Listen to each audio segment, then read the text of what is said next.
Multiplayer games are some of the best games that you can play with your friends, no doubt. Every time I play multiplayer with friends, I feel I can have fun, no matter how awful or boring the game really is. I feel like some of my most unforgettable moments I've had while gaming are when I play a co-op game. Well, let me tell you, Outlast Trials is that game. The game that makes you want to have all my friends play it so they can experience the same fun that I had. The game that gives me all the memories I used to have when playing local co-op on my Xbox 360.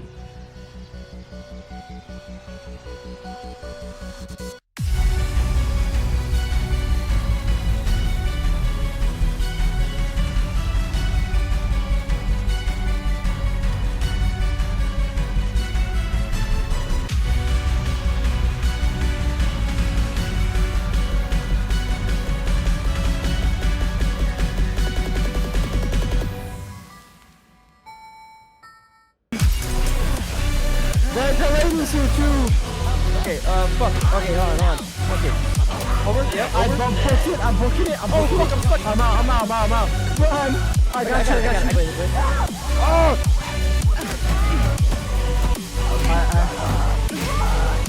Bro. Wait, quad bash. Yep.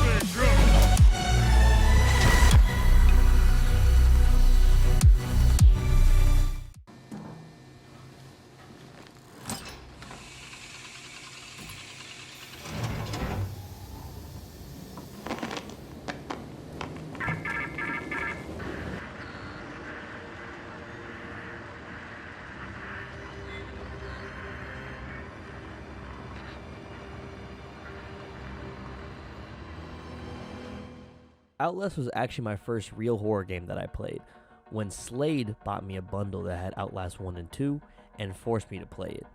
I was honestly too scared to play Outlast 1 at first, but Outlast 1 started my foray into horror games, which quickly became one of my most favorite genres. The Outlast series is by no means perfect, but the story and pacing of the first game was very captivating to me, along with the gradual progression of myself being terrified and hiding to getting more bold and aggressive with the movements. Despite the flaws of the second game, I think the set pieces and the continuity of Murkoff's sinister agenda was really a compelling part of the game.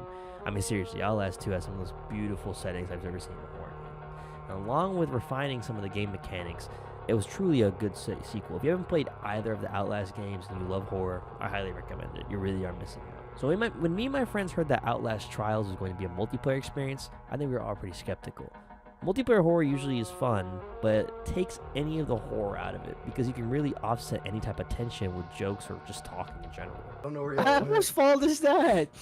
Shit. That You're you over should here have been talking typing about- Jizzy Fizzy Fazbear Soda. What the fuck? Outlast to me is known for its scary themes and disturbing visuals, and the last thing I need is someone cracking a joke to ruin its impression. So consider me surprised when we booted up the game and played the first trial. That was one of the most exhilarating and fun rounds of a game that I have played recently. Putting the Outlast formula of essentially run and hide with an objective-based gameplay loop works well on its own. But if you combine this with a group of semi-competent players that have to work together to complete objectives, you end up with a scared group of players running around and barely getting away from enemies. Adding on the ability to retaliate to some of the enemies and able to help each other, and you create a cohesive multiplayer experience that forces everyone to work together to survive. So, with that being said, let's take a look at this co-op experience in more detail. Now, the later trials really put the co-op experience to the test, and what it looks like at the highest levels.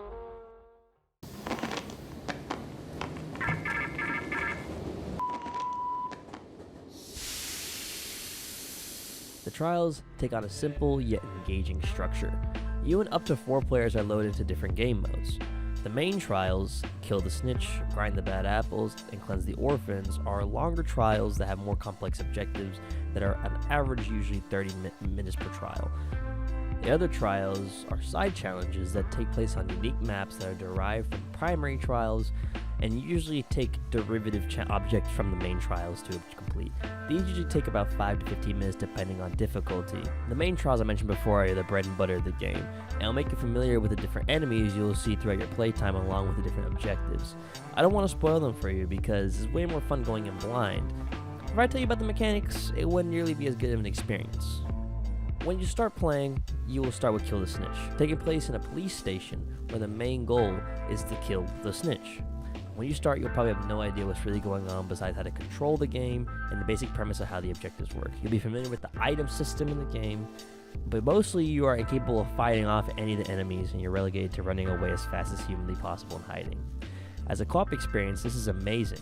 I love how you're just dropped into a map with some brand new objectives, and this really stresses how well you can work out with your friends.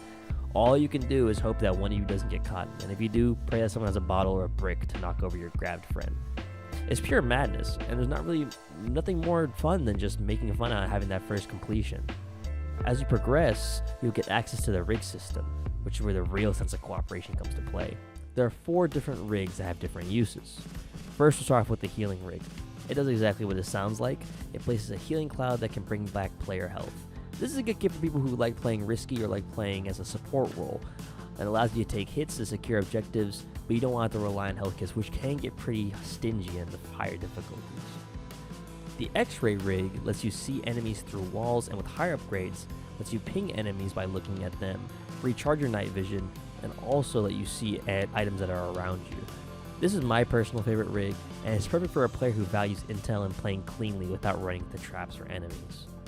The mine rig gives you a mine to place down which stuns enemies.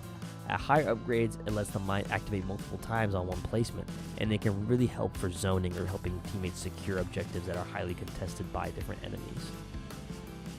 The stun rig acts similarly to the mine, but is used offensively or defensively by throwing a smoke bomb. This is actually good for players who either want to act as bait, stun enemies, or in a bad situation when you're backed into a corner and you have multiple people after you. All of these abilities may sound useful on their own, but in a co-op dynamic is where the real beauty of these kits come to play. The mine player is excellent for area denial when you get objective completions when the enemy count gets high. The X-ray rig may sound selfish, but it lets players find crucial items for their teammates when they get hurt, or if there's a leaper hiding inside a main area to escape at. Especially in higher difficulties when items become very scarce, the X-ray player will find themselves searching for items, health kits, and different batteries for their team. Every kit has a purpose and actually aids the team effort. Aside from this mechanic, there are other mechanics that encourage team play.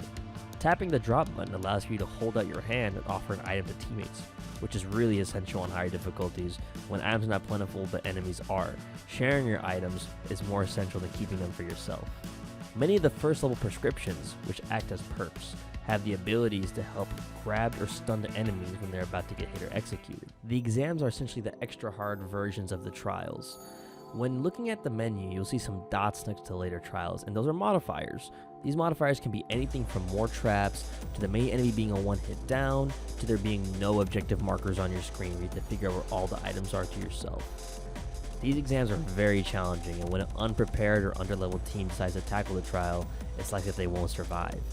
It is possible to do an exam with an uncooperative team, but it'll probably just leave you getting frustrated to where most of the time you're spending either reviving your team with a syringe or picking them up after they got knocked down, and getting yourself hurt in the process while trying to lead away enemies. However, when everyone's able to communicate what their next move is going to be, who's going to prioritize the next objective, and who's going to distract the enemy, that the beauty of the co-op play really shows itself. It makes you feel like some sort of task force is able to deconstruct these tasks and with odds completely against you and overcome the impossible. And at the end of the day, what better feeling is there than that when the odds are against you and you still prevail anyways? So where am I really getting with this? I mean, I can really only say this so many times here. The co-op experience of Outlast Trial is incredible. I feel like everyone should try this game with a group, afraid of horror or not. The stressful clutches, the crushing losses, and the payoff of victories make this an exhilarating experience, and one of my favorite co-op games I've ever played.